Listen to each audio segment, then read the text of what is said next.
berkaitan dengan bersabar menghadapi kondisi yang ada, ya, dari fitnah syahwat dan syubhat. Yang jelas adalah sabar dalam menghadapi 3 hal yang ada di dalam kesabaran yang disyariatkan di dalamnya untuk bersabar. Yaitu apa? Sabar dalam menjalankan perintah Allah Subhanahu wa taala. Karena apa? Menjalankan perintah Allah dan syariahnya berat bagi hati kita.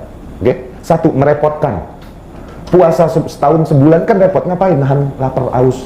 Sholat 5 waktu. Oke? Berat untuk kita. Oke? Menggunakan jilbab syar'i untuk wanita, menggunakan pakaian syar'i untuk lelaki. Sementara lingkungan tidak melakukan yang sama, mungkin akhirnya semakin berat kan? Nah, sabar, jalankan. Sami'na wa ata'na. Karena apa? Itu diperintahkan oleh Allah Subhanahu wa ta'ala. Yang kedua, sabar dalam menghadapi maksiat. Kenapa? Maksiat ini enak-enak, syahwat kita condong kepadanya. Dan kebanyakan orang menikmati maksiat-maksiat itu. Sabar, tahan diri kita, jangan kalah oleh hawa nafsu kita sehingga kita terjerumus ke dalam maksiat tersebut. Rasulullah SAW bersabda, hujibatin nar bil ma'asi, atau bisyahawat, wa hujibatil jannah bil makarih. Neraka itu tertutupi oleh apa? Oleh syahwat. Maknanya syahwat-syahwat yang ada, apabila kau masuk, maka kau masuk ke dalam neraka. Adapun surga terhijabi atau tertutupi dengan hal-hal yang makarih, yang kita benci, yang tidak kita suka, tidak kita harapkan. Seperti apa? Ujian, ya, bala, musibah, rintangan, jihad, mempertaruhkan jiwa, raga, harta, dan lain-lain. Tapi justru dibaliknya surga. Sabar, meninggalkan yang maksiat ini. Sabar, tetap menjalankan apa yang diperintahkan. Yang ketiga, sabar menerima apapun yang ditakdirkan oleh Allah Subhanahu wa ta'ala atas kita, sebagai bentuk keimanan kita dan kesabaran kita menerima qada dan qadar yang baik ataupun yang buruk. Ya, diriwayatkan di dalam Bukhari dan Muslim, di mana seorang wanita sedang menangisi anaknya yang menangis, ya, anaknya yang meninggal. Wanita menangisinya berlebihan. Baik, hadis ini dari Anas bin Malik radhiyallahu anhu. Kemudian Rasulullah SAW berlalu melewati wanita ini dan berkata, ittaqillaha wasbiri, bertakwalah kau kepada Allah dan bersabarlah. Yakni jangan kau menangis sedemikian rupa, terima takdir itu dan bersabarlah, yakni tahan dirimu. Kemudian wanita ini, karena sedihnya dia berkata, ya kan? Ilaika anni, jauh-jauh kau dariku.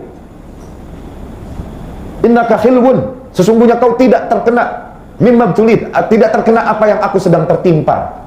Yani sesungguhnya kau tidak diuji dengan ujian yang sedang menimpaku, kata ni wanita sambil menangis. Sudah, Rasul berlalu. Kemudian para sahabat berkata, itu Rasulullah SAW. Ni wanita nggak tahu kalau itu Rasul SAW. Maka ni wanita kaget dan panik sebagaimana dia melihat kematian. Baru dia menyadari ternyata aku membentak Rasul SAW dan menentang perintahnya. Dia langsung mengejar Rasul SAW sampailah dia di depan pintunya. Dan tidak ada sama sekali penjaga di depan pintu rumah Rasul.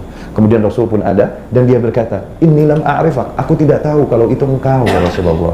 Maksudnya apa? Minta maaf. Rasul pun tidak marah, namun Rasul memberikan satu hikmah. Innamas sabru inda awwalis sudmah, atau innamas sabru inda sudmatil ula. Sesungguhnya yang namanya kesabaran itu ketika benturan pertama. Oke? Maknanya apa?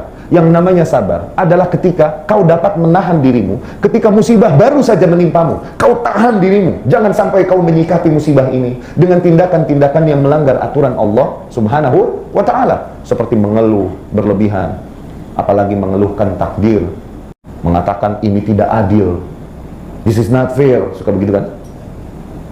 Oke?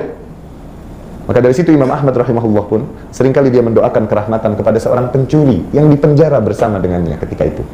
Pencuri ini suka berkata kepada Imam Ahmad, sedikit menghibur Imam Ahmad bin Hanbal. Imam Ahmad ini takut dicambuk tadinya. Namun ini pencuri berkata, sabar, sakitnya itu waktu kepukul pertama doang kok. Lama-lama tuh sakitnya hilang. Sakitnya waktu kena doang, tas. Lama-lama hilang. Sabar, nggak usah takut. Begitu Imam Ahmad. Itu, sabar itu ketika adapun setelah 2 bulan, 3 bulan musibah itu berlalu, baru kau bercerita dan Anda sih waktu itu sabar aja, nggak seru, nggak sah sabar itu. Sabar adalah ketika kena musibah, tahan. Bukan setelah lama berlalu baru kau berkata sabar. Sementara ketika tertimpa musibah kau panik dan berteriak kayak apa tahu. Bukan itu sabar. Sabar ketika first impact, ketika benturan pertama ini, tahan diri. Lama-lama Allah akan merahmatimu dengan mengurangi rasa sakit yang ada.